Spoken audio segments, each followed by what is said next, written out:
Hey, what's going on gamers? It's Ryan 6 days a week, and today we're going to be looking at the Cyclops boss fight found at the very bottom of the Goblin Maze module in the Goblin Caves. Compared to the Cave Troll, this boss has a much higher health pool, so do take that into consideration when fighting this boss, as it could take considerably more time. Though movement speed does always help, it is not as important in this fight as the Cave Troll. I actually suggest that if you're first learning the fight, to go a higher PDR class with self-heal, so fighter or cleric. Alright, let's get started by looking at the 4 basic attacks. First, the hand swipe. The hand swipe is a diagonal clockwise swing that begins high and ends low. This move can be dodged by kiting backwards or by jumping to the left of the Cyclops. The second basic attack is the club strike, which is a downward vertical swing.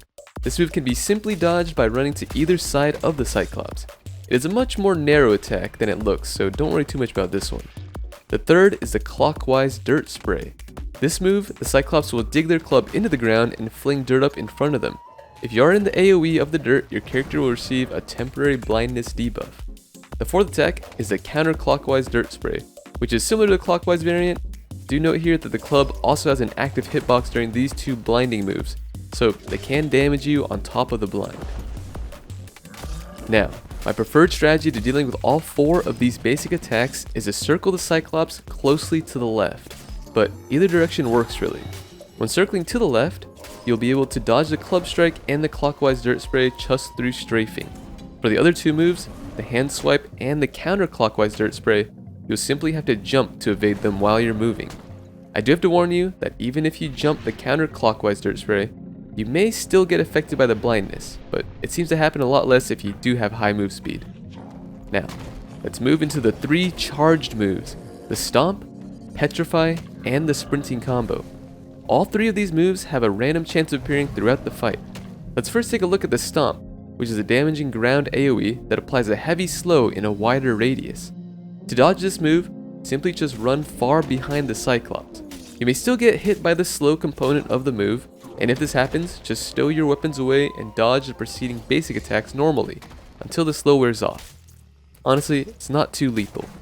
The next move, the Petrify, is casted in a forward-facing cone, starting at the Cyclops' eye. This move seems to have a more narrow but further reaching AoE compared to the Troll's Shout, so you can simply just stand at the side of the Cyclops to dodge this one. If you do get petrified, block if you can, but usually this means death. It is pretty easy to dodge though, if you remain close, so I wouldn't worry too much about this move either. The final charged attack is the Sprinting combo, which is composed of 3 swings, 2 low swings, and then a final high swing.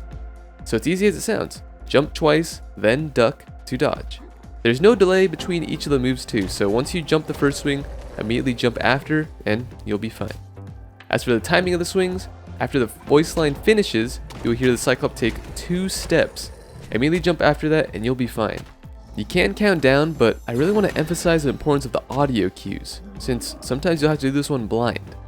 Now, the last move the Cyclops has is actually a completely different phase, the Boulderfall. This phase is initiated 3 times throughout the match whenever the Cyclops loses a quarter of their health. During this phase, the Cyclops will slam the ground and cause boulders to drop overhead. For the first round of boulders, count 1 second after the club strikes the ground, then jump to avoid the boulder splash damage. For the next 2 rounds, count a half second, then jump.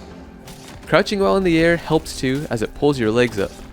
Do note that this is timing specific to the rocks that are in the center of the arena. If you're further towards the edges, you may have to jump a bit earlier, due to the fact that the boulders that spawn further out seem to spawn in a little bit faster. This boss mechanic will take a lot of practice, so don't get frustrated if you don't get it the first few times. Also, do be warned that at this current time, the boulders themselves can hit you on the head on their way down, so there's a component of randomness involved. You can block and parry these boulders, but you'll still get some splash damage. I actually tried to see if there's any particular pattern to the boulder fall, but there doesn't really seem to be one. Oh, and there's also a super small chance that more than 1 boulder will spawn in the same spot. So if the stars align and you're really unlucky, you may be simply instantly killed by 2 boulders hitting you on the head at the same time. This does seem like a bug though, so I'll pin a comment below if it does get fixed anytime soon. To end the boulder phase, simply just do enough damage to the boss and it'll stand back up. Do be prepared to move out of the way though, since once the phase ends, the Cyclops does have a chance to trigger a charge stomp upon standing. So back up if that happens.